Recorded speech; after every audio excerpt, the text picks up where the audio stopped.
মোদির বিরুদ্ধে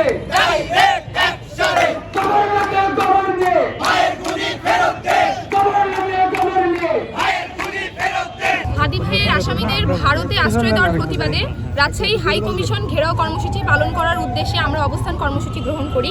যে দেশে সন্ত্রাসীদের আশ্রয় দেয় সেই দেশের সাথে আমাদের কোনো সম্পর্ক নেই। আমাদের দাবিসমূহ আমি এখন বলছি। 1 নম্বর দাবি, অবিলম্বে হাসিনা সহ সকল সন্ত্রাসীদের দেশে ফেরত দিতে হবে। 2 নম্বর দাবি, সন্ত্রাসীদের ফেরত না দিলে বাংলাদেশ থেকে ভারতীয় হাই কমিশনকে অবিলম্বে প্রত্যাহার বা স্থগিত আদেশ জারি করতে হবে। কোনো খুনিদের আশ্রয়দাতাদেরকে বাংলাদেশে অবস্থান করতে দেওয়া হবে। 3 নম্বর দাবি, প্রশাসন কর্তৃক আমাদের উপর হামলার জন্য জবাবদিহিতা করতে হবে।